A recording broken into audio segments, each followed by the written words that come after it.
বছর পরে স্বামীর যে সুখ, স্বামীর যে ভালোবাসা 10 বছর পরে আমি পাইলাম। ওর সঙ্গে যখন আমি কাজটা করতেছি তখনও আমারা বলতেছে যে আসলে ম্যাডাম, মানুষে কয় যে যারা বয়স হয়ে যায় ওদের ওই জিনিসটা নাকি ঝুলে যায়, ঝোল হয়ে যায়, ওর ভিতরে কোনো মজা থাকে না। আসলে আসলে তো অনেক মজা। বললাম যে হ্যাঁ, মজা তো থাকবে, মজা থাকবে না কেন? অবশ্যই মজা থাকবে। তারপরে ওর কথা শুনে আর আমার জিনিসের কাছ থেকে যে মজা পাইলো, এই মজাটা নিয়ে ও খুব খুশি। মানে আমরা দুজনই হ্যাপি।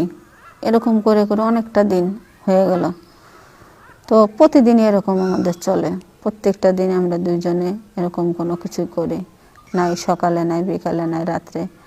আর বাসাতে তো কেউ নাই, শুধু আমি আর ও। তাছাড়া তো কোনো বাসায় অন্য কোনো লোক নেই, আর অন্য কোনো লোক ঢোকার মতো কোনো সিস্টেমও নাই। তারপরে হঠাৎ একদিন দুপুরবেলা আমরা দুজন ওই কাজ করব, মানে প্রস্তুতি নিতেছি।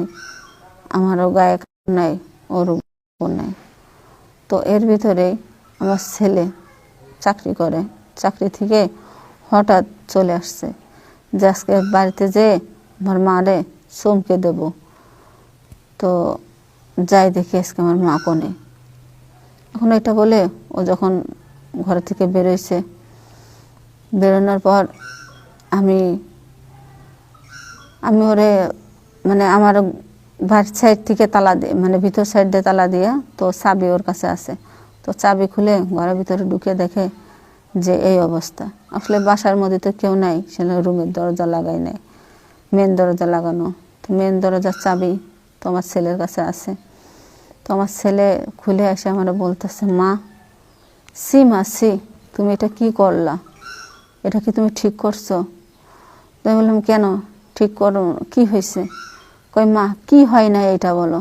তুমি থাকতে পারো না, আমি তোমার এত বড় একটা ছেলে, তারপরে তোমার এটা প্রয়োজন, এটা তোমার দরকার, তাহলে তুমি একটা বিয়ে করে নিতে পারতা।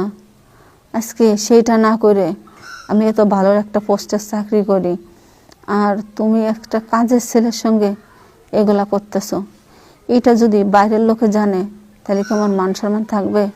আমার চাকরি নিয়ে টানাটানি পড়বে মা, আর তুমিও তো মুখ দেখাইতে পারবে না। তুমি এটা কি করলা মা? আসলে আমার ছেলে আমারে অনেকভাবে বোঝাচ্ছে। বোঝাইলে কি হবে? আমি তো আর মানে বোঝার ভিতরে নাই, কারণ আমি অন্য জগতে ছিলাম। তো তারপর আমি বুঝলাম জিনিসটা, যে আমি যে জিনিসটা করছি আসলে ভুল করছি, অন্যায় করছি। হ্যাঁ, স্বামী অল্প বয়সে মারা গেছে, আমি যদি আরেকটা বিয়ে করতাম তাতে কোনো পাপ ছিল না। কিন্তু আমি যেটা করছি এটাতে পাপ আছে, বিয়েতে কোনো পাপ নেই।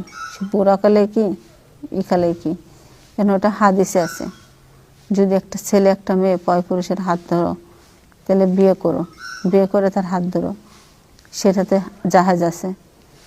বিয়ে না কইরা তারে না জেনে না বুঝে তার সঙ্গে এক বিছানায় যাওয়া, এটা ঠিক না, এটা ভুল।